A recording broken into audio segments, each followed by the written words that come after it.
প্রাণের অধিক বেশি যার দাম রহমতাল লিল আলামিন। জানো কি তোমরা তাহার নাম রহমতাল লিল আলামিন। অসহায়ের বুকে যে জন গোপনে করে সওয়ার, দুরুদ পড়ে সুবহ ও শাম রহমতাল লিল আলামিন। গরিবের আহার দিতেন নিজে হয়ে রোজাদার, নিয়মর ভালোবাসার খাম রহমতাল লিল আলামিন। তার পথে যে বিছিয়ে দিত টুকরো কাটা স্তূপ করে, তাকেও দিলেন প্রেম মুজাসসাম রহমতাল লিল আলামিন। কেন তাকে শাহনশাহে রিসালাত বলে জানো, তিনি মখলুকাতের ইমাম রহমতাল লিল আলামিন। জানো কি তোমরা তাহার নাম রহমতাল লিল আলামিন। প্রাণের অধিক বেশি যার দাম রহমতাল লিল আলামিন। সবাই বলি সাল্লাল্লাহু আলাইহি ওয়াসাল্লাম। রাজশাহী জেলার বাগমারা উপজেলার বৈলসিংহ বাজার সংলগ্ন মাঠে অনুষ্ঠিত একতা ইসলামী যুব সমাজ মাহফিল ইন্তেজামি কমিটি কর্তৃক আয়োজিত সম্মানিত হাজিরিন, আমি খুবই খুশি হয়েছি। মাহফিল কমিটি তারা সাবজেক্ট বেঁধে দিয়েছেন। সাবজেক্ট দিয়ে দিলে এটার একটা উপকারিতা হলো যে একটা নির্দিষ্ট সাবজেক্ট সামনে রেখে কথা বলা যায়, এতে সুবিধা হয়, এটা ভালো। আল্লাহ রাব্বুল আলামিন বলেন, قل يا أيها الكافرون لا أعبد ما تعبدون ولا أنتم عابدون ما أعبد ولا أنا عابد ما عبدتم ولا أنتم عابدون ما أعبد لكم دينكم ولي دين। জোরে বলুন আল্লাহু আকবার।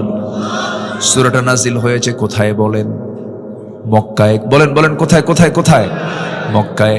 মক্কায় সূরাগুলোর মেজাজ একরকম, মদিনায় নাজিল হওয়া সূরাগুলোর মেজাজ আরেক রকম। মদিনায় আল্লাহ পাক এক মেজাজে আয়াতগুলো নাজিল করেছেন, সূরাগুলো নাজিল করেছেন। মক্কার যে সূরাগুলো আল্লাহ রাব্বুল আলামিন ম্যাক্সিমাম সূরাগুলো সংক্ষিপ্ত করে দিয়েছেন, কিন্তু সংক্ষিপ্ত হলে হবে কি, ছোট্ট একটা আয়াতের মধ্যে বিশাল ব্যাখ্যা আল্লাহ পাক জমা করে দিয়েছেন।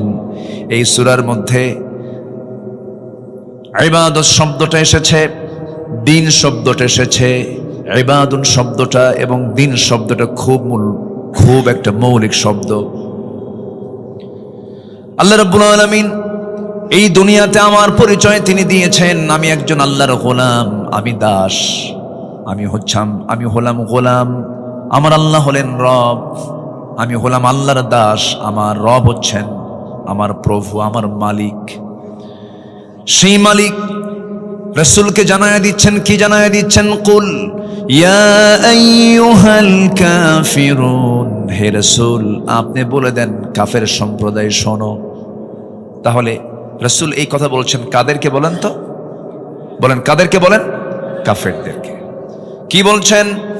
লা আ'বুদু মা তা'বুদুন ওয়ালা আনতুম আবিদুনা মা আ'বুদ।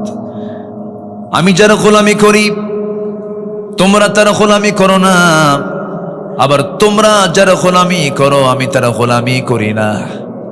অতএব তোমাদের কাছে সুস্পষ্ট মেসেজ হলো, তোমার দিন তোমার কাছে, আমার দিন আমার কাছে, তোমার বিধান তোমার কাছে, আমার বিধান আমার কাছে। সুস্পষ্ট মেসেজ যখন চলে গেছে মক্কার কুরাইশ নেতাদের কাছে, আবু জেহেলের প্রস্তাবনা প্রত্যাখ্যান হয়ে গেল। আবু জেহেল বলেছিল, মুহাম্মদ ঘুম থেকে উঠি তুমি আমাকে দেখো, আবার আমিও ঘুম থেকে উঠি তোমাকে দেখি, একই বংশের মানুষ, আত্মীয় স্বজন আমরা, ঘরের সঙ্গে ঘর লাগানো, অযথা গণগন্ডগোল করার দরকার নাই, কোনো ঝামেলা করার দরকার নাই। তোমাকে আমরা ভালোবাসি, পছন্দ করি, তোমাকে আমরা সৎ মনে করি, আমানতদার মনে করি, আল আমিন বলি, আর সাদেক বলি। অতএব খামাখা নতুন ধর্মের পেঁচ লাগায়া কি দরকার? তুমি যেহেতু চাচ্ছ নতুন ধর্ম, ঠিক আছে, ভালো কথা, তোমারটাও থাকুক আমারটাও থাকুক। তোমারটা থাকবে 6 মাস, আমাদেরটা থাকবে 6 মাস। লাত মানত গুলো যা এই যে কাবা শরীফের ভিতরে আমরা সাজায় রেখেছি, এটার তুমি বৈধতা দিয়ে দাও, আমরা তোমার রবের বৈধতা দিয়ে দেব। দেখেন প্রস্তাবের সাইজ দেখছেন? এই প্রস্তাব যখন দিয়ে ফেলেছে, সঙ্গে সঙ্গে আল্লাহ রাব্বুল আলামিন রাসূলকে জানায় দিচ্ছেন, হে রাসূল আপনি বলে দেন কাফেরদেরকে লক্ষ্য করে, তোমরা যারা গোলামি করো আমি তারা গোলামি করি না। তোমার দিনটা নিয়ে তুমি থাকো, আমার দিন নিয়ে আমি থাকি। অন্য ধর্মের কোনো মন্দিরে আপনি পাহারা দিবেন সমস্যা নাই, প্যাগোডা পাহারা দিবেন সমস্যা নাই, আপনারা দেশের নাগরিক, তারা ধর্মের স্বাধীনতা তারা পাবে। কিন্তু অন্য ধর্মের কোনো মূর্তি নিয়ে, কোনো দেবতা নিয়ে প্রশংসার দরকার নাই, আবার দুর্নাম করার দরকার নাই, গালিও দরকার নাই। লা তাসুব্বুল আসনাম, মূর্তিগুলোকে গালি দিও না। তোমরা তাদের মূর্তিকে গালি দেবে, তারা তোমাদের প্রভু আল্লাহকে গালি দিবি। অতএব গালি দিতে যেও না, আবার প্রশংসাও করতে যেও না, প্রশংসা করলে ঈমান হারা হয়ে যাবে। অতএব তোমার দিন তোমার কাছে, আমার দিন আমার কাছে। সুবহানাল্লাহ। আমার দেশে আবার কিছু ভোট পাওয়ার জন্য খুব প্রশংসা করে, আছে না? এরকম আছে না? নারিকেলের নাড়ু খায়।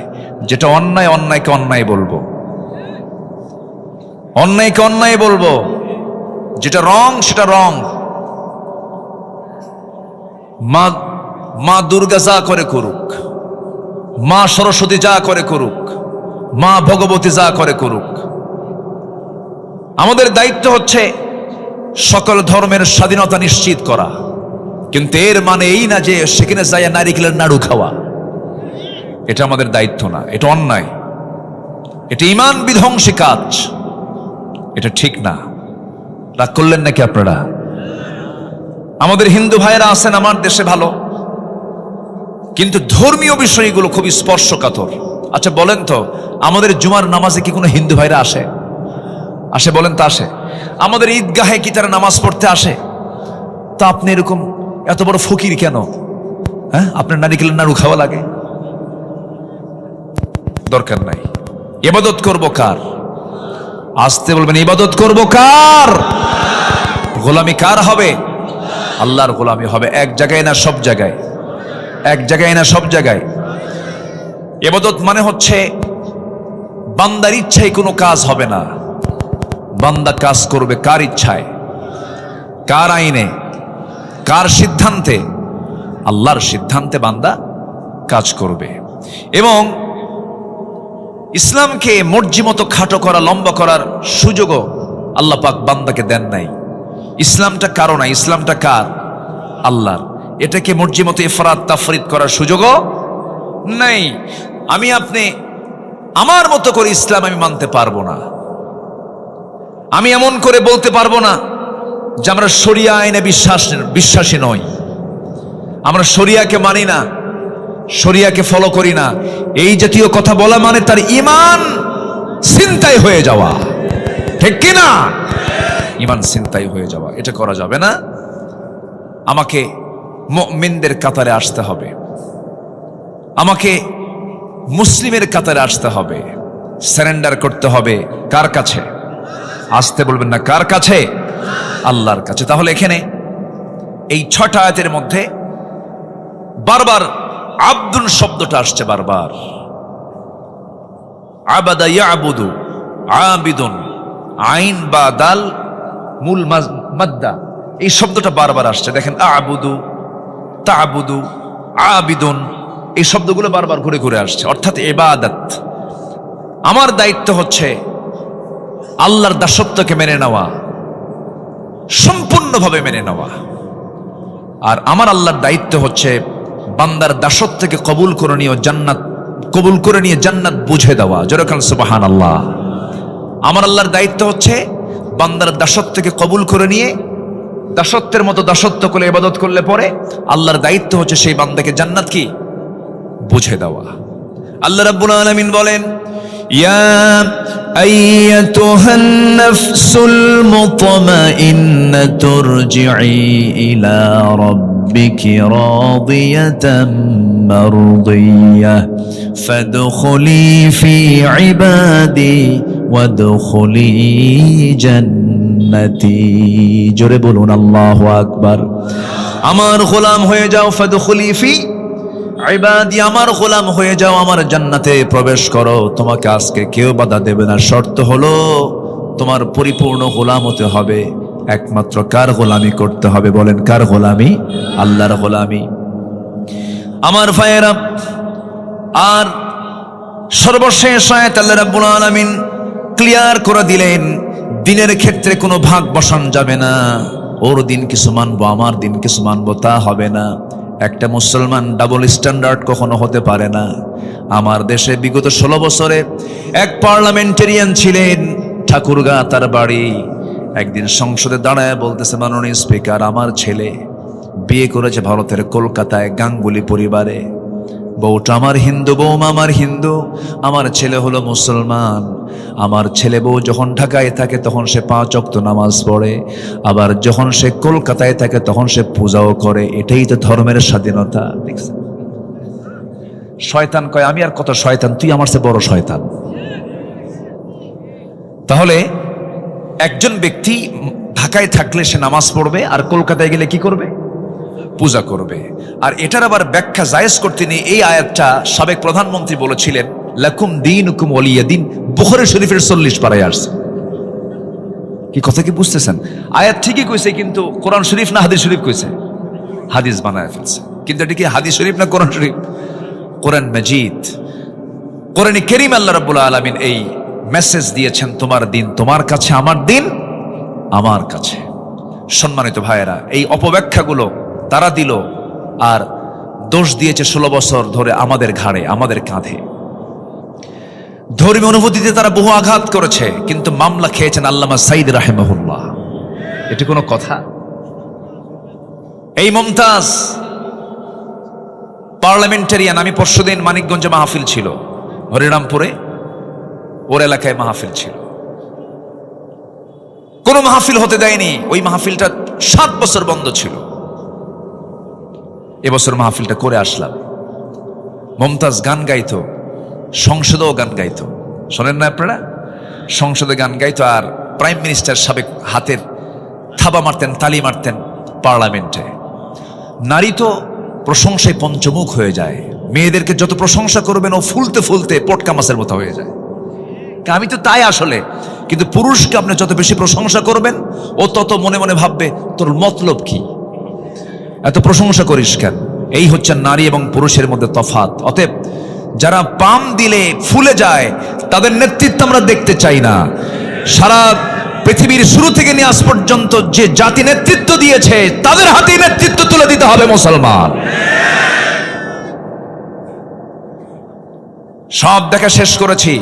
বহুদিন আমরা নারীর শাসন দেখেছি, দেখি নাই? আমরা দেখেছি। আমরা কেউ 8 বছর, কেউ 16 বছর, কেউ 25 বছর, সব দেখা শেষ।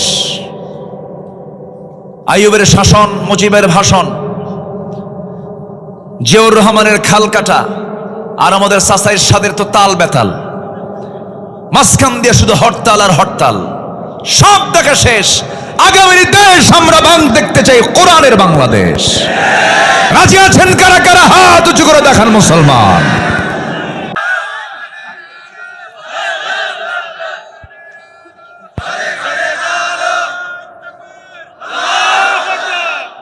আল্লাহ কবুল করুন, জোরে বলি আমিন। আরো জোরে আমিন। রাগ করতেছেন নাকি? রাগ করলেও কিচ্ছু করার নাই। বহু মামলা, বহু হামলার শিকার হয়েছে আমরা, একটু তো কথা বলতেই হবে, একটু কথা বলার দরকার আছে না নাই? আচ্ছা, নাটোরে মাহফিল ছিল 2018 সালে। নাটোর মাহফিল শেষ করে বাড়ি ফিরলাম। ফজরের একটু আগ দিয়ে পুলিশ চতুর্দিকে ঘেরাও দিয়ে আমাকে ধরে নিয়ে চলে গেল। লোকজন একটু আসবে, আস্তে আস্তে আসবে, সমস্যা নেই। আচ্ছা আসবে, জায়গা হয়ে যাবে ইনশাআল্লাহ, আল্লাহ সহজ করে দেন, জোরে বলি আমিন। এই সামিয়ানার ওই যে ওয়ালটা দিয়েছেন, এরপর আরো জায়গা নাই মহিলাদের, তাহলে জায়গা ছোট হয়ে গেছে। ডান সাইডে কিছু জায়গা আছে, আসবে ইনশাআল্লাহ, আসবে আসবে আসবে, সমস্যা নেই। 2018 সালে আমার দিকে তাকান, 2018 সালে নভেম্বরের মাঝামাঝি সময়ে আমাকে বাড়ি ঘেরাও দিয়ে আমাকে ধরে নিয়ে থানায় জমা করলো। আসামি একখান পাইছি। ওসি মহোদয় আমার দিকে তাকায়া, একবার তাকায়া লজ্জার আমার দিকে তাকাচ্ছে না, মাথা নিচু করে আছে। তো বললাম, ভাই ধরে আনলেন কেন? হুজুর বদ্দুয়া দিয়েন না, মাফ চাই। বললাম, যে মাফ চান তো ধরছেন কেন? হুজুর কি করবেন, সামনে নির্বাচন, একটু কয়েকদিন থেকে আসেন, নির্বাচন হয়ে গেলে আপনি আবার বের হয়ে আসবেন। কি সস্তা কথা। তো বললাম তাই, তো এখন কি করবেন? হুজুর হুজুর বদ্দুয়া দিয়েন না হুজুর, বাল বাচ্চা আছে, চাকরি বাঁচান তো ফরজ। আমি বললাম ইমান বাঁচান তো নফল। চালান দিয়ে দিল। কোর্টের জজ আমার দিকে তাকায় জিব্বাই কামড় মেরে বলে, এই হুজুরে ধরে আনছিল কে? ধারার দিকে তাকায় দেখে এই ধারায় জামিন দিলে আমার চাকরি ক্যান্সেল। মানে আমরা এমন দাগি আসামি যে জামিনই হবে না। দেশে এমন 12টা বাজাইছি আমরা। জামিন অযোগ্য মামলার ধারা দিয়া জেল হাজতে পাঠায় দিল। ভাবলাম যে জীবনে এই সুন্নত আদায় নাও হতে পারে, এই চান্সে ওইটা আদায় করে দিল। ঢুকলাম, মন খারাপ করিনি।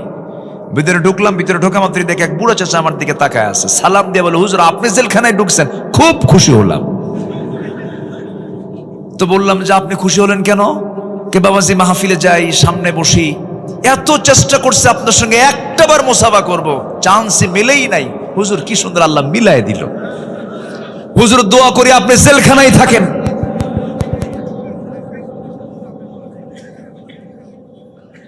কথা কি বুঝতেছেন আপনারা? এরপরে বললাম, চাচা আপনি কেন জেলখানায়? বোমা হামলা। কি হামলা? বোমা হামলা। আমি নাকি বোমা হামলা করেছি? বলেন তো, 80 ঊর্ধ্ব বয়স লোকের হাতে যদি বোমা হাত তুলে দিয়ে যদি বলা হয় বোমা মারো, ও কি জায়গায় মারবে না মাথায় পড়বে? এগুলোই চলেছে। এই সমস্ত ষড়যন্ত্রের, এই সমস্ত অপকর্মের আজকে প্রায়শ্চিত্ত তারাই ভোগ করতেছে, আজকে তারাই ভোগ করছে। আল্লামা সাইদ রাহিমাহুল্লাহ বলেছিলেন, আমার সম্মান নিয়ে যারা ছিনিমিনি খেলছে, আমাকে যারা বেইজ্জত করার জন্য চেষ্টা চালাচ্ছে, আল্লাহ তুমি জাতির সামনে তাদেরকে লেংটা করে দিও। কবুল হয়নি? কবুল হয়েছে কিনা? কবুল হয়েছে। এজন্য ইবাদত করব, আমরা জুলুম করব না, জোরে বলি ইনশাআল্লাহ। ইবাদত করলে সম্মান কে দিবেন? আর জুলুম করলে লাঞ্ছিত অপদস্থ করবেন আল্লাহ নিজে। আমার বন্ধুগণ কান লাগান, সময় অল্প, একটু মনোযোগ দিয়ে শুনবো। দুটো শব্দের ব্যবহার এই কোরআন, এই সূরার মধ্যে বেশি হয়েছে। একটা হলো ইবাদাহ, আর একটা হচ্ছে শেষে হলো দিন শব্দটা আসছে। দিনের ব্যাখ্যা যদি দিতে যাই, 19টা অর্থ খুঁজে পাওয়া যায়। দিন মানে হলো বিচার দিবস, দিন মানে হলো জীবন বিধান। দিনের অনেকগুলো অর্থ, অনেকগুলো শব্দের অনেকগুলো অর্থ, বিভিন্ন জায়গায় বিভিন্ন শব্দ এসেছে। যেমন এখানে এসেছে লাকুম দীনুকুম ওয়ালিয়া দিন, আবার দিন শব্দটা আরেক জায়গায় আসছে। এই সবাই বলুন আর রহমানির রহিম মালিকি ইয়াউমিদ্দিন ইয়্যাকা না'বুদু ওয়া ইয়্যাকা নাস্তাঈন। জোরে বলুন আল্লাহু আকবার। আমার বন্ধুগণ, এখানে দিন মানে হলো জীবন বিধান, দিন মানে হলো একমাত্র দিন ইসলাম। ইসলাম ছাড়া অন্য কোনো কিছু দিনকে গ্রহণ করা যাবে না। আমি মুসলিম, আমাকে দিন লালন করতে হবে। সেই দিনটা থাকতে হবে এক জায়গায় না সব জায়গায়। আমার দেশে কি সব জায়গায় আছে নাকি? সব জায়গায় আছে, নামের সাথে আছে। শহীদুল ইসলাম, মফিদুল ইসলাম, মিজানুল ইসলাম, আরিফুল ইসলাম, ইসলামের শেষ নাই। কিন্তু নিজের নামের সাথে ইসলাম আছে। মুজাহিদুল ইসলাম কমিউনিস্ট পার্টির নেতা আছে কিনা? আছে কিনা? আছে কিনা বলেন। নাম হলো মুজাহিদুল ইসলাম, ওইদিকে কমিউনিস্ট পার্টির তিনি নেতা। কিন্তু না, আমি মুসলমান, আমার সঙ্গে ইসলাম থাকতে হবে। ব্রাহ্মণের ছেলে ব্রাহ্মণ হতে পারে, খ্রিস্টানের ছেলে খ্রিস্টান হতে পারে, বৌদ্ধের ছেলে বৌদ্ধ হতে পারে, কিন্তু মুসলমানের সন্তান মুসলমান হতে পারে না যদি তার মধ্যে ইসলাম না থাকে। ইসলাম থাকতে হবে 16 আনা। এই জন্য সেই দাসত্ব, সেই ইবাদত যদি আমি করতেও যাই, ইবাদত কবুলের কিছু শর্ত আছে। সেই শর্তটা হলো, ইবাদত কবুলের জন্য শর্ত হলো 10টা শর্ত। বলেন কয়টা শর্ত? 10টা শর্ত। শর্ট করে বলছি আমি, একটু মনোযোগ দিয়ে সবাই শুনবেন। সেই দাসত্ব যদি কবুল করে নিতে হয়, আমি আমার রবের যদি সন্তুষ্ট হাসিল করতে চাই, আমি তার বান্দা, সেই বান্দা হয়ে যদি আমার আল্লাহর সন্তুষ্টি হাসিল করতে চাই, শর্তগুলো পূরণ হলে পরেই দোয়াগুলো কবুল হবে, দাসত্ব কবুল হবে, ইবাদত কবুল হয়ে যাবে। 1 নাম্বার শর্ত হলো, যত মুনাফিকি আছে সমস্ত মুনাফিকি জীবন থেকে ধুয়ে মুছে সাফ করতে হবে। মুনাফিক তো আমার দেশে নাই। আমার দেশে মুনাফিক আছে? মুনাফিক আছে আমার দেশে? আচ্ছা, মুনাফিক আছে কিনা একটু সবাইকে বলে ফেলি। বলুন তো, আমার নবীজি বলেছেন আয়াতুল মুনাফিকি 3। মুনাফিকের আলামত হলো 3টা। যখন সে কথা বলে মিথ্যা বলে, এরপরে যখন সে ওয়াদা করে, ওয়াইদা ওয়াদা আখলাফ, যখন সে ওয়াদা করে ওয়াদা ভঙ্গ করে, ওয়াইদা তুমিনা খান, আমানতের খেয়ানত করে, যখন সে কারোর সঙ্গে তর্ক বিতর্কে লিপ্ত হয়, তখন সে বাজে কথা, মুখ খারাপ করে ফাহিশা ভাষায় কথা বলে। আমার বন্ধুগণ, মিথ্যা কথা বলার মতো মানুষ তো বাংলাদেশে খুঁজে পাওয়া যাবে না। আছে? মিথ্যা কথা বলার লোক আছে? তাহলে এখন বলুন তো, আমার দেশে মুনাফিক আছে না নাই? আরেকটা জরিপের কথা বলবো, কান লাগাবেন, মনোযোগ দিয়ে শুনবেন। আচ্ছা বলুন তো, কোন ওয়াক্তে বাড়িতে মানুষ বেশি থাকে? কোন ওয়াক্তে? বলেন, নামাজের কোন ওয়াক্তে বাড়িতে মানুষ বেশি থাকে? বলেন কোন সময়? আমার রাসূল বলেছেন, মুনাফিক চেনার চিহ্ন হলো ফজর যাবে না, ফজরের কোনো খবর থাকবে না।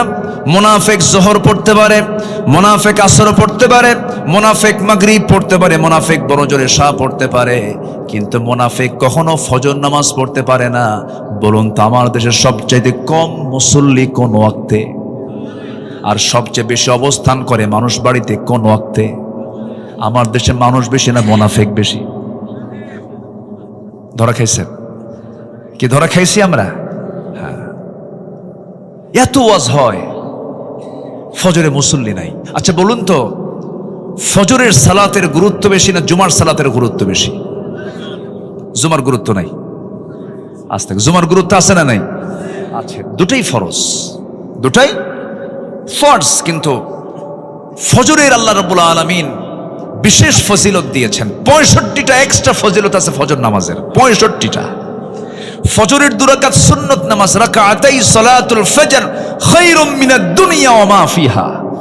ফজরের 2 রাকাত সুন্নত এত দামি যে আল্লাহ তাআলা বলেছেন খায়রুম মিনাদ দুনিয়া ওয়া মা ফিহা, দুনিয়া এবং দুনিয়ার মাঝে যা আছে তার চাইতে বেশি দাম হলো ফজরের 2 রাকাত সুন্নতের দাম। তাহলে এখন বলুন, ফজরের মুসল্লি মাঝে মাঝে 3 জন খুঁজে পাওয়া যায়। কয়জন? 3 জন। কে কে? ইমাম, মুয়াজ্জিন আর খাদেম। যদি 3টার চাকরি না থাকতো, 3টাও থাকতো না। এই হলো ফজরের চিত্র আমাদের। অথচ আমার নবীজি বলেছেন, যে বাড়িতে প্রাপ্তবয়স্ক মুসলমান পুরুষ আছে অথচ মসজিদে আসে না, আমি নবী, আমি রাসূল, আমার মনে হয় আমি সেই বাড়িতে গিয়ে নিজেই আগুন ধরায় দেই, আগুন লাগায় দেই। আমি ওই বাড়িতে আগুন ধরায় দিতাম, লাগায় দিতাম, যদি ওই বাড়িতে নারী এবং শিশু না থাকতো। নাউজুবিল্লাহ। কত ভয়ঙ্কর হাদিস কত শক্ত হাদিস, আমার নবীজি কত রাগ করলে পরে এই জাতীয় কথা বলেছেন। আমার বন্ধুগণ, তাহলে আপনি যদি আপনার গ্রামকে আদর্শ গ্রাম বানাতে চান, সবচেয়ে বেশি মুসল্লি মসজিদে হতে হবে কোন ওয়াক্তে বলেন? এত আস্তে কোন কেন ভাই? একটু জোরে বলেন, কোন ওয়াক্তে? কোন ওয়াক্তে? গ্রাম কি ঠিক আছে? নিজের গ্রাম কি ঠিক আছে? ঠিক নাই। মাতব্বর আছে। মাতব্বর বিড়ি খায় আর মাতব্বরি করে, বিড়ি খায় আর মাতব্বরি করে। নামাজের কথা বলে না। মাতব্বর সাহেব 40-50 বছর মাতব্বরি করলেন, কিন্তু গ্রামের মানুষকে নামাজের জন্য একটু ডাকলেন না, ফজরের জন্য একটু বলবেন না, বললেন না। আপনি নিজেই তো নামাজ পড়েন না, বলবেন কি আর? মাতব্বরি তারই মানায় যে নামাজি হয়। আসতে কন কেন? মাতব্বরি করতে করতে বিড়ির নেশা ওঠে, আবার বাইরে বের হয়, আবার সামনে সামনে বিড়িও খায়। এমন মাতব্বরও আছে না নাই? আমরা সভ্য হতে পারিনি, এখন আমরা সভ্য হব কোরআন দিয়ে। জোরে বলি ইনশাআল্লাহ। তাহলে সবার বাড়িতে মানুষ শুয়ে থাকে, কিন্তু ফজরের সময় মসজিদ ভরে না। এটা বড় বিপদের কারণ, বড় বিপদ। কোনো বরকত থাকবে না। বুরিকালি উম্মতি ফি বুকুরিহা, আমার রাসূল বলেছেন আমার উম্মতের বরকতময় সময়টা হলো সকালবেলা। ফজরে মুসল্লি নাই, বুকটা খান খান হয় জানেন। আমি আল্লাহর কসম করে বলে যাচ্ছি, এই গ্রাম, যে গ্রামে মাহফিল হচ্ছে বৈলসিংহ, এই গ্রামের মসজিদ যেদিন গ্রামের সকল মানুষের আন্তরিকতায়, সকলের ঐক্যবদ্ধ প্রচেষ্টায় যেদিন দেখবেন ফজরের মুসল্লি জুমার চাইতে বেশি হয়েছে, আল্লাহর কসম করে বলে যাচ্ছি, এই গ্রামে কোনো মাদক, জেনা, ব্যভিচার, বেপরদার কোনো পরিবেশ থাকবে না, থাকবে না, থাকবে না, থাকবে না। গ্রামকে পরিবর্তন করে দেবে কি অন্য গ্রামের লোক এসে? আমাকে আপনাকে পরিবর্তন করতে হবে। যুবকরা কমিটি করে ফেলো, মাহফিল কমিটি যেমন করলো একতা যুব সমাজ, তোমরা আজকে নতুন করে একটা কমিটি করবে আগামীকাল থেকে, ফজর নামাজ বাস্তবায়ন কমিটি এই গ্রামের। আসতে কন কেন? আসতে কন কেন? এমন প্রস্তাব দিয়ে গেলাম। আমাদের আলোচনা হওয়া উচিত বাস্তবমুখী। সমাজের যে রোগগুলো আছে সেই রোগগুলো ধরে ধরে প্রত্যেকটা গ্রামে যদি ফজর নামাজ বাস্তবায়ন কমিটি হয়, গ্রামের কোন ছেলের পকেটে থাকবে না, সব আল্লাহওয়ালা হয়ে যাবে, ভালো হয়ে যাবে। আল্লাহ রেজাল্ট দিচ্ছেন, ইন্নাস সালাতা তানহা আনিল ফাহশাই ওয়াল মুনকার ওয়া লাযিকরুল্লাহি আকবার আল্লাহু ইয়ালামু মা তাসনাউন। আল্লাহু আকবার বলেন। তাহলে মুনাফিকি দূর করার জন্য কোন নামাজ দরকার বলেন? আরো জোরে বলেন, কোন নামাজ দরকার? ফজরের নামাজ দরকার। আল্লাহ রাব্বুল আলামিন বলেন, وَمِنَ النَّاسِ مَن يَقُولُ آمَنَّا بِاللَّهِ وَبِالْيَوْمِ الْآخِرِ وَمَا هُمْ بِمُؤْمِنِينَ। মানুষের মধ্যে কিছু মানুষ আছে যারা বলে ঈমান এনেছি, পরকালকে বিশ্বাস করে নিয়েছি, কিন্তু তারা প্রকৃত মুমিন নয়। ওয়াইদা কামু কুসালা, নামাজে হেলে ধুলে দাঁড়ায়, তাদের ধ্বংস কামনা করেছেন মহান রব্বুল আলামিন। ওরা প্রকৃত মুসল্লি নয়, ওরা হলো মুনাফিক। ওরা ফজর পড়ে না, মাঝে মাঝে জোহরে যায় কমিটির পথটাকে ঠিক রাখার জন্য। ফাওয়াইলুল লিল মুসাল্লিন আল্লাযীনা হুম আন সালাতিহিম সাহুন আল্লাযীনা হুম ইউরাউনা ওয়া ইয়ামনাউনাল মাউন। জোরে বলুন আল্লাহু আকবার। ওই সমস্ত মুসল্লির ধ্বংস, ওই সমস্ত মুনাফিক মুসল্লির ধ্বংস যারা অবহেলা করে নামাজ পড়ে, লোক দেখানো নামাজ পড়ে, প্রয়োজনীয় ব্যবহৃত জিনিসগুলো দেয় না। প্রতিবেশী চলে গেছে, দাটা দাও তো দাটা দেয় না, কাশি দাও তো কাশি দেয় না। এমন প্রতিবেশী মনে হয় বাঘ মারায় নাই? আসতে বলবেন না, আছে না নাই বলেন? প্রতিবেশীকে যে কষ্ট দেবে আল্লাহ তাকে জান্নাত দেবেন না। আমার রাসূল বলেছেন, আমার উম্মতের যদি কষ্ট না হতো, প্রতিবেশীকে আমি সম্পত্তির ওয়ারিস বানায় দিতাম। ওয়ায়ামনাউনাল মাউন। আমার বন্ধুগণ, অনেক লোক আছে দেখবেন যে প্রতিবেশীর সঙ্গে একটু গন্ডগোল হয়ে গেছে, তার ঘরের পেছনে রাস্তা নাই, তার জায়গা দিয়ে যেতে হয়।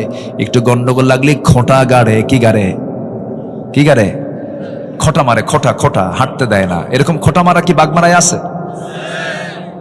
আছে? জমিনটা কার? আজ থেকে জমিনটা কার? আর ওই খোটা গেড়ে বাধা দিল কার বান্দাকে? বলেন কার বান্দাকে? তাহলে জমিনও আল্লাহর বাধা দিল আল্লাহর বান্দাকে। তুমি কত বড় শক্তিশালী হয়েছ, করা যাবে না এগুলো। পৃথিবীর কোন মানুষের ক্ষমতা নাই বান্দাকে আটকিয়ে রাখে। বান্দা রাস্তা কখনো বন্ধ করতে পারে না। রাসূল বলেছেন, যে ব্যক্তি কারোর জন্য রাস্তা বের করে দিবে, আল্লাহ তার জন্য জান্নাতের রাস্তা বের করে দিবেন। জোরে বলেন সুবহানাল্লাহ। আমি কোরআন চর্চা করে যতটুকু বুঝেছি, আমি যতটুকু ভাঙ্গা চোরা, এলেম কালাম তো তেমন নাই। মানুষ আমার ডাকে, শুধু বসায় দেয় বড় জায়গায়, কিন্তু সেই বড় জায়গার যোগ্যতা আমি রাখি না। আমি আব্দুল্লাহ আল আমিন, খুবই ছোট্ট নগণ্য আদনা একজন গোলাম। কিন্তু ছোট্টবেলায় বাবার সঙ্গে যখন হাটে যেতাম, আগে ওই মিটারে মাপ হতো না, ডিজিটালে মাপ হতো না, আগে মাপ হতো দাড়ি পাল্লায়। তো দাড়ি পাল্লার বাটখারাগুলো মেলাগুলো থাকতো। সবচেয়ে বেশি বড় ওজন যেটা 10 কেজি, নিচে 5 কেজি, তার উপরে 2.5 কেজি, তার উপরে 2 কেজি, তার উপরে 1 কেজি, তার উপরে 1000 গ্রাম, তার উপরে 500 গ্রাম, তার উপরে এরপরে 200 গ্রাম, 100 গ্রাম, 50 গ্রাম, 25 গ্রাম। সেই ওই 25 গ্রামটা সবার উপরে রাখে, আমি হলাম সেই মাত্র 25 গ্রাম। কিন্তু সবাই আমাকে উপরে রাখে। কিন্তু এলেম কালাম তেমন ওজন টোজন নাই, এলেম কালাম তেমন নাই। কিছু কথা বলি, কিন্তু চেষ্টা করি কোরআনের মূল নির্যাস কথা বলার জন্য। কারণ আল্লাহ তাআলা আমার এই কথার ব্যাপারে একদিন প্রশ্ন করবেন কিনা বলেন, করবেন কিনা বলেন, করবেন কিনা বলেন। আল্লাহর কসম, দিল থেকে কথা বলার চেষ্টা করি। দয়া করে ফজর নামাজকেও ছাড়বেন। ফজর নামাজ ছাড়লে সে কিসের কাতারে চলে যাচ্ছে বলেন, বলেন কিসের কাতারে চলে যাচ্ছে? তাহলে আমরা কাফিরুন হব, মুনাফিকুন হব না মুমিনুন হব বলেন? তাহলে আজকে কোন সূরা শুনতেছি? কাফিরুন কি কাফের হওয়ার জন্য শুনতেছি? কি হওয়ার জন্য? মুমিন হওয়ার জন্য। আমার বন্ধুগণ, একটু মনোযোগ দিয়ে কথাগুলো শুনুন। আমি কোন আল্লাহর গোলামি করব না। আল্লাহ আমাকে কোনো কিছু দিতে তো কৃপণতা করেন নাই। যা দরকার তাই দিয়েছেন। চোখের জায়গায় চোখ দিয়েছেন, কানের জায়গায় কান দিয়েছেন, নাকের জায়গায় নাক দিয়েছেন, হাড়ের জায়গায় হাড় দিয়েছেন, হাতের জায়গায় হাত দিয়েছেন, পায়ের জায়গায় পা দিয়েছেন। মাথার চুল থেকে শুরু করে নিয়ে আপার গোড়ালি পর্যন্ত একটু তাকায় দেখেন তো, আমার আল্লাহ আমাকে আপনাকে দিতে কি কোথাও তিনি কিছু বাদ রেখেছেন? রাখছেন? কিছু বাদ রাখছেন? তা আমি বাদ রাখি কেন? ফজর নামাজ কেন বাদ দেই? আমাকে বাদ রাখা যাবে না। এই চোখ, এই নাক এবং এই গলা এবং এই কান, পদ্মা, মেঘনা, যমুনা যত বড় তার চাইতে বড় বানায় দিয়েছেন। যেরকম সুবহানাল্লাহ। এই চোখের মধ্যে আল্লাহ পাক কত কি দিয়েছেন। প্রতি মিনিটে মানুষ গড়ে 15 থেকে 20 বার পলক ফেলে। এই পলক শুধু পড়েই না, প্রতিটা বার পড়ার সময় অশ্রু থেকে লিকুইড ছড়িয়ে দেয় পুরো চোখে। এর ফলে চোখ থাকে আর্দ্র, ধুলাবালি, ক্ষতিকর জীবাণু থেকে মুক্ত। পলক হলো চোখের প্রাকৃতিক ওয়াইফার, যা ঘুমের মধ্যেও চোখের সুরক্ষা নিশ্চিত করে। প্রতিদিন আমাদের চোখে গড়ে 1 মিলিলিটার অশ্রু তৈরি হয়, যা স্বচ্ছ অথচ অত্যন্ত কার্যকর এক তরল পদার্থ। এই অশ্রুর মধ্যে থাকে লাইসোজাইম নামের এক প্রাকৃতিক অ্যান্টিবায়োটিক, যা চোখকে ব্যাকটেরিয়ার আক্রমণ থেকে রক্ষা করে। যখন হৃদয় বেদনায় ভরাক্রান্ত অথবা আত্মা আল্লাহর ভয়ে ভালোবাসায় কাঁদে, তখন চোখ থেকে অশ্রু গড়িয়ে পড়ে। সেই অশ্রুগুলো আবার চোখের বাইরের অংশের পুষ্টি অক্সিজেন সরবরাহ করে, কারণ চোখের কর্নিয়াতে রক্তনালী থাকে না। তাই চোখের জল চোখকে রক্ষা করে শুকিয়ে যাওয়া, ক্ষয়, ব্যাকটেরিয়ার সংক্রমণ থেকে। আল্লাহু আকবার বলা যাবে না ভাই? যেরকম আল্লাহু আকবার। এই যেখানে কয়েকশো ক্যামেরা আছে, এই ক্যামেরার যেমন চোখ আছে, এ আমাকে ধারণ করছে, আমাকে ক্যাচ করছে, আমাকে ধারণ করে এটাকে সাপ্লাই দিচ্ছে। আমাদের চোখে, দু চোখে, প্রত্যেক ব্যক্তির দু চোখে প্রায় 27 কোটি 40 লাখ ফটো রিসেপ্টর নামক নিয়োজিত শ্রমিক আল্লাহর হুকুমে 24 ঘন্টা কাজ করছে। 27 কোটি 40 লাখ, 27 কোটি 40 লাখ। যখন আলো আপনার চোখে গিয়ে পড়ছে, যখন ফটো রিসেপ্টর কাছে চলে যাচ্ছে, তখন ফটো রিসেপ্টর সেটাকে প্রসেসিং করে আপনার অপটিক নার্ভে পৌঁছে দিচ্ছে। সেখান থেকে ইলেকট্রিক ইম্প্যালেন্সের মাধ্যমে সেটা আমাদের ব্রেইনের অক্সিপিটাল ল্যাবে চলে যাচ্ছে। ফলে আমরা দেখতে পাচ্ছি। এই অপটিক নার্ভের কথা শুনলাম আমরা, শুধুমাত্র এখানেই 60 থেকে 70 লক্ষ তারের মতো ফাইবার চোখের পেছনে আল্লাহ পাক রেখে দিয়েছেন। যেরকম সুবহানাল্লাহ। কে দিয়েছেন? আল্লাহ বলছেন, আলাম নাজআল লাহু আইনাইন ওয়া লিসানান ওয়া শাফাতাইন। আল্লাহু আকবার বলেন। কান দিয়েছেন কে? কানের মধ্যে ময়লা থাকে না? এই ময়লাকে কি বলে? খোল। গরু খায় এই খোল, সে খোল না, এটা ময়লা। ইয়ারক্স, এই ময়লাটা কাজের ময়লা, এটা অকাজের ময়লা না। যখন কোনো বিয়ারিং যদি জাম লেগে যায়, কোনো চাকার বিয়ারিং জাম লেগে যায়, তখন মিস্ত্রিটা কি করে? গিরিজ দেয়। কি দেয় বলেন তো? গিরিজ, অথবা কোনো মোবিল দিয়ে এটাকে প্রসেসিং করে জংটাকে দূর করার জন্য চেষ্টা চালায়। ঠিক তেমনি আমার কানের ভিতরে আল্লাহ পাক যে ময়লাগুলো দিয়েছেন, এটা হচ্ছে আমার কানের গিরিজ, এটাকে ঠিক রেখেছেন। এটা স্বাদ কেমন? এটা কেমন? এটা কি মিষ্টি লাগে না কি লাগে? কি খান নাই? আজকে যা চেক করবেন। কানের যে ময়লা, এটা হচ্ছে তিক্ত। আপনি ঘুমিয়ে পড়েছেন, নিস্তেজ নিথর দেহ পড়ে আছে, আল্লাহুম্মা বিসমিকা আমুতু ওয়া আহইয়া, মরে গেছেন আপনি ঘুমের মধ্যে। কানের মধ্যে যদি কোনো আসুক, জি আলহামদুলিল্লাহ, কানের মধ্যে যদি কোনো কি বলে পিঁপড়া যদি ভুল করে চলে আসে, সেই সময় ওই সমস্ত কানের যে ময়লাটা তিক্ত, ওর মুখে যখন লেগে যায়, সঙ্গে সঙ্গে সে বলে যে আমি ভুল জায়গায় চলে আসছি, বের হয়ে চলে আসে। আর যদি মিষ্টি হতো, সব ময়লাগুলো, সব পিঁপড়াগুলো জমা হতো কোথায় গিয়ে? কানে গিয়ে জমা হতো। তাহলে এই কানকে সেভ করলেন কে? আসতে বলবেন না, কে সেভ করলেন? কে সেভ করলেন? আল্লাহ করলেন। আল্লাহ বলছেন, ইন্নাস সামআ ওয়াল বাসারা ওয়াল ফুআদ কুল্লু উলাইকা কানা আনহু মাসউলা। শ্রবণ শক্তি, দৃষ্টি শক্তি, অন্তর শক্তি আমি দিয়েছি, সব ব্যাপারে জিজ্ঞাসা করব আমি আল্লাহ রাব্বুল আলামিন একদিন। অতএব আমার এই কানকে অবশ্যই তার নিয়মেই চালাতে হবে, যিনি আমার কান দিয়েছেন। তিনি কে? আল্লাহ তাআলা। আজকের মাহফিলের একজন মেহমান এসেছেন, জনাব আব্দুল বারী সাহেব, না? আলহামদুলিল্লাহ, জি বসুন। আল্লাহ তুমি তার হায়াতে বারাকা দান করো। জোরে বলি আল্লাহুম্মা আমিন। আরো জোরে আল্লাহুম্মা আমিন। আমার দিকে তাকান সম্মানিত ভাইয়েরা। তাহলে আমার দায়িত্ব হচ্ছে জীবনের সকল জায়গায় কার ইবাদত করা? বলেন তো, আসতে বলেন, কার ইবাদত করা? আর সেই ইবাদত কবুলের জন্য 10টা শর্তের 1 নম্বর শর্ত হলো আমরা মুনাফিকি বাদ দেব। জোরে বলি ইনশাআল্লাহ। নাম্বার 2 হলো সকল ইবাদত কবুল হয়ে যাবে, নামাজে অলসতা ত্যাগ করতে হবে, অলসতা বর্জন করতে হবে। আল্লাহ রাব্বুল আলামিন বলছেন, বান্দারে আমার জান্নাত পেতে হলে অলসতা পরিহার করে তোমাকে কেমন নামাজ পড়তে হবে? ওয়াল্লাযীনা হুম আলা সালাওয়াতিহিম ইউহাফিযুন উলাইকা হুমুল ওয়ারিসুন الذين يرثون الفردوس هم فيها خالدون। জোরে বলুন আল্লাহু আকবার। যারা নামাজের ব্যাপারে যত্নশীল হবে, নামাজের ব্যাপারে যারা অত্যন্ত যত্ন করে যারা নামাজটা পড়বে, ফজর আজান যখন হয় তার একটু আগ দিয়ে, যে সময় ফজর ওয়াক্ত হয় না, এই টাইমটা খুব গুরুত্বপূর্ণ টাইম। আল্লাহ পাক এই সময় ফিস সামাইদ দুনিয়া, দুনিয়ার আকাশে চলে আসেন। আলা মিন মুস্তাগফিরিন ফাগফির লাহ, কোন ক্ষমা প্রার্থী আছে আমার কাছে ক্ষমা চাবে, মাফ করে দেব।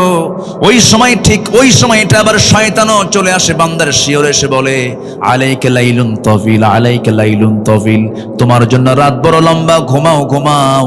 ওই মাথার চুলের মধ্যে সে তার নখ ঢুকায় দেয়, তার আঙ্গুল ঢুকায় দেয়, বলে ঘুমাও ঘুমাও। ওই সময় শয়তান 3টা গিট মেরে যায়। ওই 3টা গিট যদি কেউ ছোটাতে চাও, রাসূল বললেন 3টা আমল করবে। সেই সময় তোমার আমল হলো, মুনাফিকের কাতার থেকে তোমার নামটা যদি মিশে নিতে চাও, ওই সময় তোমার 3টা কাজ, 3টা গিট ছোটাবে। 3টা কাজের মধ্য দিয়ে, 3টা আমলের মধ্য দিয়ে নাম্বার 1 হলো নিজের পিঠটা বিছানার সঙ্গে থেকে তুমি উঠায় নিবা, পৃথক করে ফেলবে, 1 নাম্বার গিট চলে যাবে। নাম্বার 2, নামাজের নিয়তে ওযু বানাবা, তোমার 2 নাম্বার গিট ছুটে চলে যাবে। এরপরে নামাজের নিয়তে তুমি ওযু বানায়া মসজিদের দিকে রওনা দেবে, কদমে কদমে নেকি লেখা শুরু হয়ে যাবে, নামাজে দাঁড়াবে, নামাজটা আদায় হয়ে যাবে। 24 ঘন্টা শয়তান তোমার কাছে আসার সাহস পাবে না। জোরে কোন সুবহানাল্লাহ। আমার বন্ধুগণ, নামাজটার ব্যাপারে আমরা যত্নশীল হব। জোরে বলি ইনশাআল্লাহ। আরো জোরে বলি ইনশাআল্লাহ। নামাজের মধ্যে মজা পেতে হবে। 2জন সাহাবী আব্বাদ এবং আম্মার, নবীজি 2জনকে সীমানার প্রহরায় নিয়োগ দিয়েছেন। রাত 2টার দিকে, শেষ রাত্রির দিকে ঘুমিয়ে পড়েছেন। আম্মার ঘুমিয়ে পড়েছেন। আব্বাদ বলছেন, ভাই খামাখা দাঁড়ায়া থেকে লাভ কি? উনি ঘুমিয়ে পড়েছেন, আমি নামাজে দাঁড়ায়া যাই। নামাজে দাঁড়ায়া গেলেন। তাহাজ্জুদ পড়ছিলেন, শত্রু তাকে টার্গেট করেছে, দূর থেকে তীর মেরেছে, নামাজরত অবস্থায় তার ডান পায়ে লেগেছে, নামাজ ছাড়েন না। ওই অবস্থায় তিনি রুকু করলেন, সেজদা দিলেন। দ্বিতীয় রাকাতে আবার দাঁড়ান, আরেকটা তীর মেরে দিয়েছে, বাম পায়ে লেগেছে, দুই পা রক্তাক্ত হলো। রক্তের ফিঙ্কেটে গিয়ে ঘুমন্ত সাহাবী আম্মারের গায়ে লাগার সঙ্গে সঙ্গে ঘুম থেকে জাগা পেয়ে বলছেন, আব্বা কি করো, শত্রু তোমাকে টার্গেট করে ফেলেছে। কোনো কথা বলছেন না, রুকু করলেন, সেজদা দিয়া সালাম ফিরে বলছেন, ভাই আমি তো অনেক আগেই টের পেয়েছি, কিন্তু আমি আমার সালাতের ভিতরে এত স্বাদ পাচ্ছিলাম, এত মজা পাচ্ছিলাম, আমার কাছে মনে হচ্ছিল দুইটা তীর আমার পায়ে লেগেছে, আরেকটা তীর যদি আমার বক্ষ ভেদ করে যদি আমার জীবনটাও চলে যেত, আমি আমার প্রাণের নামাজ, আমি আমার মোহাব্বতের নামাজ, আমি আমার আল্লাহর সঙ্গে কথা বলা বাদ দিতাম না। জোরে কোন সুবহানাল্লাহ। নামাজের মধ্যে মজা পাওয়ার দরকার আছে না নাই? ইবাদত কবুলের জন্য 10টা শর্ত। মুনাফিকি বাদ দেব, নামাজ অলসতা বাদ দিয়ে দেব। নাম্বার 3 হলো আল্লাহ রাসূলের সঙ্গে চরম অবাধ্যতা, সীমা লঙ্ঘন যদি কেউ করে তার কোনো ইবাদত কবুল হবে না। ওয়া মাইয়াসিল্লাহা ওয়া রাসূলাহু ওয়া ইয়াতাআদ্দা হুদুদাহু ইউদখিলহু নারান খালিদান ফিহা ওয়া লাহু আযাবুম মুহিন। জোরে বলুন আল্লাহু আকবার। আল্লাহ এবং রাসূলের নাফরমানি করবে যারা, সীমা লঙ্ঘন করবে যারা, আল্লাহ তাকে আগুনে প্রবেশ করাবেন, সে স্থায়ী হবে, তার জন্যই রয়েছে অপমানজনক আযাব। সূরা নিসা আয়াত নাম্বার 14। এই জন্য অবাধ্যতা হওয়া যাবে না, অবাধ্য হব না। আমরা সবাই একমাত্র বাধ্য হব যার, তিনি আমার কে। আসতে বলবেন না, তিনি আমার কে, বলেন আল্লাহ। কি বাধ্যগত সাহাবী ছিলেন, ইমানটাকে লালন করেছেন। কি পরিমাণ ইমানের গভীরতা থাকলে পরে, কি পরিমাণ ইমানের অবিচলতা থাকলে পরে দুনিয়ার সব কিছু উজাড় করে দিয়েছেন, সব কিছু ছেড়ে দিয়া তারা ইমানটাকে লালন করেছেন, নবীর আনুগত্য করেছেন, আল্লাহর আনুগত্য করেছেন। এই মুহূর্তে একজন সাহাবীর কথা মনে হয়ে গেল। মক্কা এবং মদিনার ঠিক মাঝখান বরাবর তার বাড়ি। এই মক্কা মদিনার ঠিক মাঝখান বরাবর বাড়ি।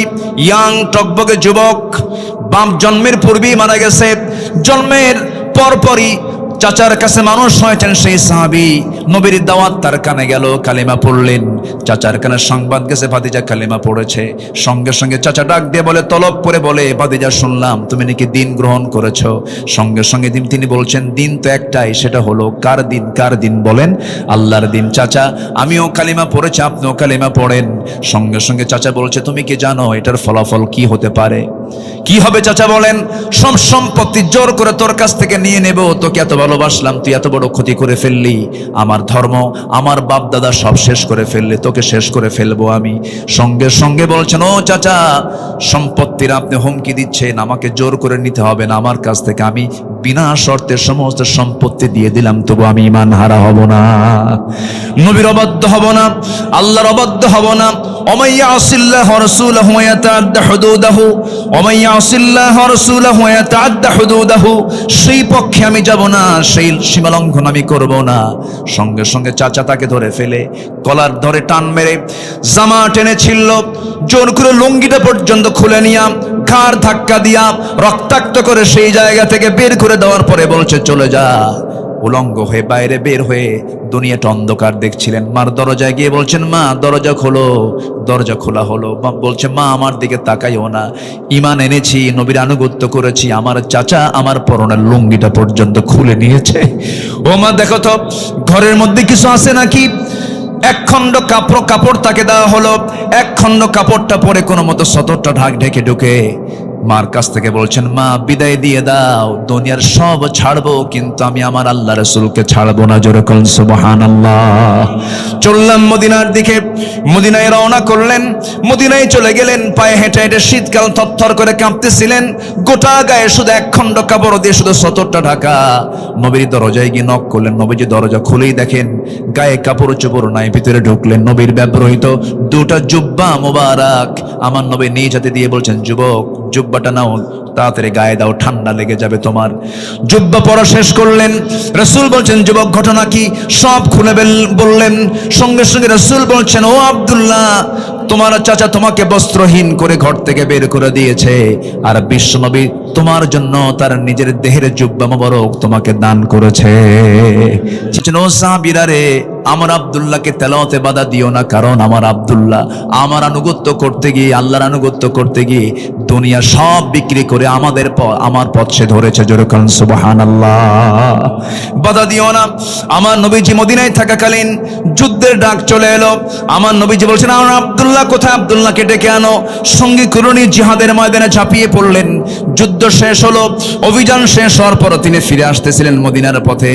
হঠাৎ করে নবীর কানে সংবাদ গেল, হুজুর আব্দুল্লাহ সুস্থ হয়ে পড়েছে। নবীজি একটু শোকাহত হলেন, বলেন ভালো করে সেবা দাও, নার্সিং দাও। 3 দিন পরে ফাইনালি নিউজ চলে এলো, হুজুর অনেক চেষ্টা করলাম, আব্দুল্লাহ বাঁচলো না, আব্দুল্লাহ মারা গেছে। আমার নবীজির চোখে পানি চলে এলো, আর বললেন, ও আমার সাহাবীরা, আমার আব্দুল্লাহর জানাজার আয়োজন করো। আব্দুল্লাহর জানাজার দায়িত্ব আমি কাউরে দেব না, আমি রাসূল নিজে তার জানাজার দায়িত্ব কাঁধে নিয়ে নিলাম। জানাজা শুরু হয়ে গেছে, নবীজি জানাজা পড়ায়া দিলেন। জানাজা শেষ হওয়ার পরে আমার রাসূল বলছেন, সাহাবীরা, আমার আব্দুল্লাহর কবরটা কোথায় খনন করেছো? হুজুর ওই 2 পাহাড়ের চিপায় করেছি, আমারে নিয়ে যাও। রাসূল চলে গেলেন, কবরের সামনে দাঁড়ালেন। কবরের সামনে দাঁড়ায় বলছেন, সাহাবীরা রে, আমার আব্দুল্লাহর কবরে আমি আজকে কাউকে নামতে দেব না, আমি রাসূল নিজে নামবো। রাসূল নিজে নামলেন। নামার পরে বলছেন, আবু বকর ডানে নামো, ওমর বামে নামো। আমার নবীজি দুহাত আগায়া দিলেন। দুহাত আগায়া দিয়ে বলছেন, ও আমার সাহাবীরা, আমার কলিজার টুকরা আব্দুল্লাহকে আমার হাতে তুলে দাও। আমার নবীজি আব্দুল্লাহর লাশটা তিনি হাতে নিলেন। বলছেন, আবু বকর ধরো, ওমর ধরো। 3 জন মিলে কবরে শোয়া দিয়া নবীজি বুকের উপরে হাত রেখে বলছেন, আরশের মালিক আল্লাহ, এই মুহূর্ত পর্যন্ত আমি আব্দুল্লাহর উপরে সন্তুষ্ট আছি, রাজি আছি। তুমি আমার আব্দুল্লাহ, কলিজার টুকরা আব্দুল্লাহ রে মাফ করে দাও। পাশে দাঁড়িয়ে থাকা একজন সাহাবী, সাদ ইবনে আবি ওয়াক্কাস রাদিয়াল্লাহু তাআলা আনহু, যে সাহাবী এত বড় আল্লাহওয়ালা ছিলেন, সমুদ্র ঝাঁপ দিয়েছেন ঘোড়া সহ, ঘোড়ার একটা পায়ের খুর পর্যন্ত ভেজে নাই। এত বড় আল্লাহওয়ালা একজন সাদ বিন আবি ওয়াক্কাস চিৎকার মেরে বলছেন, ও আকাশের মালিক আল্লাহ, আজকে আমি জীবিত সাদ যদি এই জায়গায় না দাঁড়ায় থেকে যদি ওই কবরের বাসিন্দা হতে পারতাম, জীবনটা বড় প্রসন্ন হতো, ভাগ্য আমার বড় খুলতো। কারণ যে কবরবাসীকে বিদায় জানানোর জন্য, যে কবরের মধ্যে পৃথিবীর সেরা 3 জন তাকে দাফন করার জন্য নেমে যায়। আমার বন্ধুগণ, এত সম্মান, এত ইজ্জত, এত মর্যাদা বাড়ার যে মূল কারণ, সেটা হলো নিঃশর্তভাবে ওই সমস্ত ব্যক্তিগুলো আনুগত্য করেছেন কার? দাসত্ব করেছেন কার? এবং একমাত্র আনুগত্য করেছেন মুহাম্মদ সাল্লাল্লাহু আলাইহি ওয়াসাল্লামের। নাম্বার 4 হলো ইবাদত কবুল হবে আল্লাহর সঙ্গে শিরক যদি না করি।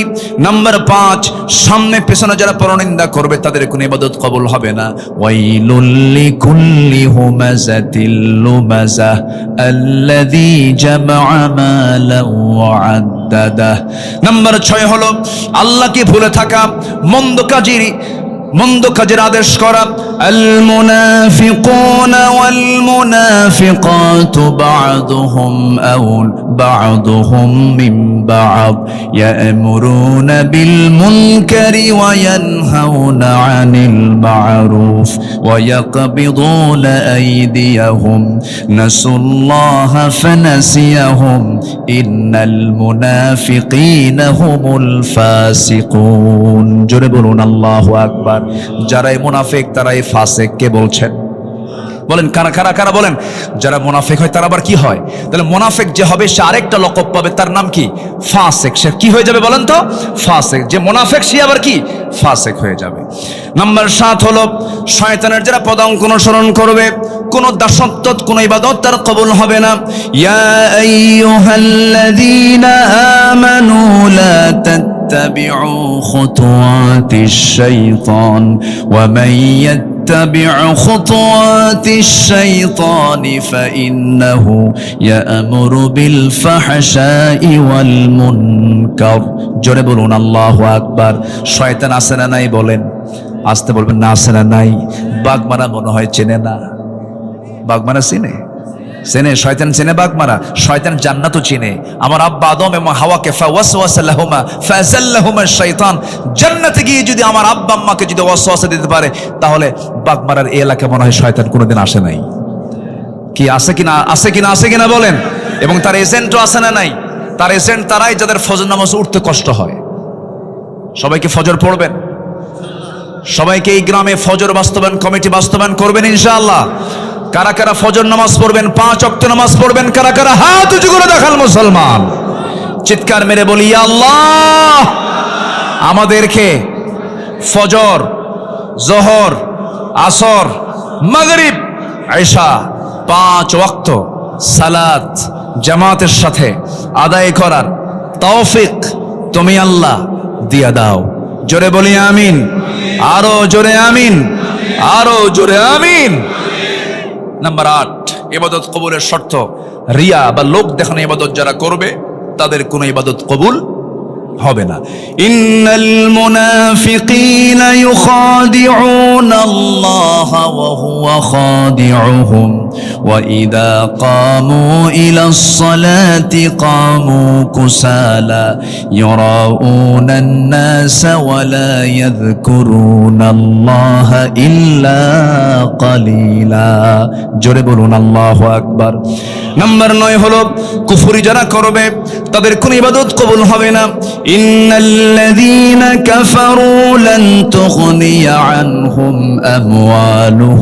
আমওয়ালুহুম ওয়ালা আওলাদুহুম মিনাল্লাহি শাইআ ওয়া উলাইকা হুম ওয়াকুদুন নার। জোরে বলুন আল্লাহু আকবার।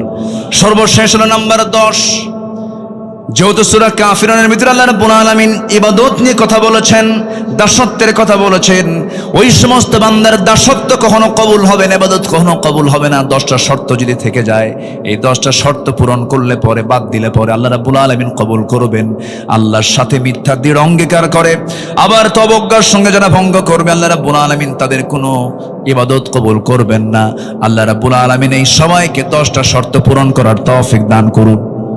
জোরে বলি আমিন, আরো জোরে আমিন, আরো জোরে আমিন। আমার মা বোন যারা আসছেন তাদের জন্য 3টা মেসেজ। নাম্বার 1, 5 ওয়াক্ত নামাজ। নাম্বার 1 কি বলেন তো, কয় ওয়াক্ত নামাজ? নাম্বার 2 হলো মেয়েরা কাজ শুরু করবে আগে না তেলাওয়াত করবে আগে? বলেন বলেন বলেন। দিন শুরু হবে কাজ দিয়া না তেলাওয়াত দিয়া? আগে নামাজ, এরপরে কি বলেন? তেলাওয়াত। যে বাড়িতে তেলাওয়াত থাকবে সে বাড়িতে কোনো রোগ শোক আসবে না। আল্লাহু আকবার বলেন। তেলাওয়াত, মেয়েদের তেলাওয়াত যে বাড়িতে আছে সেই বাড়িটা শান্তির জায়গা। যে মহিলার তেলাওয়াত দিয়ে বাড়ি শুরু হয়, যে স্ত্রীর তেলাওয়াত দিয়ে বাড়ির কাজ শুরু হয়, ওই বাড়িতে কখনো শয়তান ওয়াসওয়াসা দিতে পারে না। আল্লাহ কবুল করুন, আমল করার তৌফিক দান করুন। জোরে বলি আমিন। নাম্বার 3 হলো পর্দায় থাকা। পর্দাটা কমপ্লিট হতে হবে। পর্দা মূলত হচ্ছে নিজের আত্মীয় স্বজনদের সঙ্গে পর্দা করা। দূরের লোক তো অত ক্ষতি করতে পারে না, আত্মীয় স্বজন যেরকম দুলা ভাই, মামাতো ভাই, খালাতো ভাই, চাচাতো ভাই, দেবর, ভাসুর, এই জায়গায় পর্দার গুরুত্ব সবচেয়ে কম না সবচেয়ে বেশি? বেশি। আল্লাহ রাব্বুল আলামিন এলাকার মা বোনদেরকে এমন সুন্দর পর্দা করার তৌফিক আল্লাহ পাক দান করুন। আমাদের মাঝে মেহমান এসেছেন, সবাই চিনেন তো তাকে নাকি? ওনাকে চিনেন? আল্লাহ তাআলা অনেক সুন্দর সূরত দান করেছেন। কি সুন্দর আল্লাহ পাক চেহারা আল্লাহ পাক দিয়েছেন। ভিতরটাও যেমন সুন্দর, বাহিরটাও তেমন সুন্দর। জনাব আব্দুল বারী হাফিজাহুল্লাহ তিনি এসেছেন, তিনি কথা বলবেন। এবং এরপর এদেশের অগণন মানুষের কলিজার টুকরা অত্যন্ত ছন্দময় গতিতে সুন্দর করে কথা বলেন আমাদের মুরব্বী, আমাদের সিনিয়র বড় ভাই বজলুর রশিদ মিয়া ভাই, তিনি কথা বলবেন। আমি আর কথাকে দীর্ঘায়িত করতে পারছি না, যতটুকু হয়েছে আমরা বলে ফেলি আলহামদুলিল্লাহ।